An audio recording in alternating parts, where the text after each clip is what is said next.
Okay, so it's Monday now. We've found the correct settings for the tappets, the rockers. So I'm going to do those now. I'll show you guys a couple of little hints if you're unaware of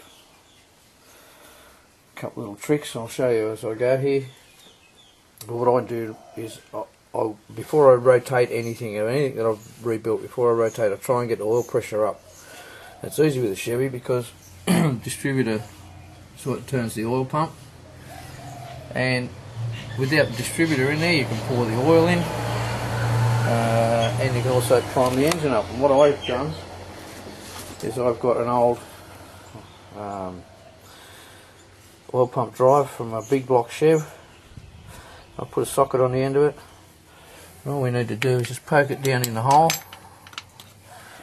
and you can then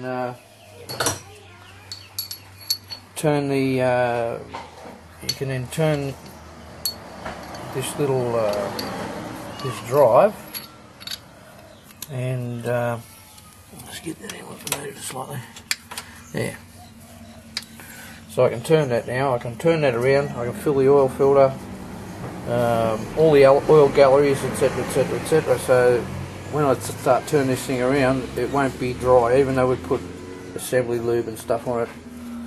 That was a week ago. So anyway, which way am I going to turn that? If you're not sure of which way the rotation is, I'll just show you something. Okay, so there's the original dizzy that came out of it, and if you're unsure on which way the rotation is going to be on the engine, just have a look at the vacuum advance, and as you can see, it will pull across this way, which means the rotation of the engine is going to be clockwise. So if I turn the pump clockwise, we'll prime the whole engine up. Now, setting the rockers up, there's the firing order. And if you're not sure about the firing order on your engine, and this will work for any engine, doesn't matter whether it's a Chevy, a Chrysler, a 4, 6, 8 cylinder, 12 cylinder, whatever, you can use this method. So there's the firing order. If I split that in half, so that the first half, then I put those numbers one above the other like that. There's your 1843, 6572. So that means that for number 1 cylinder, if I want to adjust that at top dead centre, I will have the number 6 cylinder, or the rockers on number 6 cylinder, just on the rock. You know what I mean? That means that down on this side, which I know this is 2, 4, 6, 8, these two here, they will just be rocking like that. When they get to that bit, just like so, this will be on top dead centre, and you can check with your timer mark, which you can see that one is on top dead centre.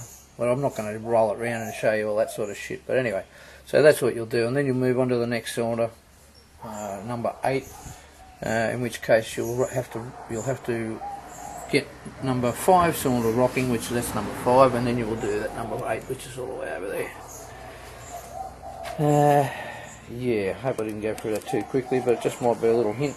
And that way, all you're doing is turning the camshaft 1 full rotation, which would mean the crank 2 full rotations, instead of just rotating it round and round and round and round for hours. Yeah, some people do it differently. Some people just roll the engine around and look for when most of the valves are closed and then adjust them like that, but I prefer to actually get it right on the back of the cam, and yeah, been quite successful.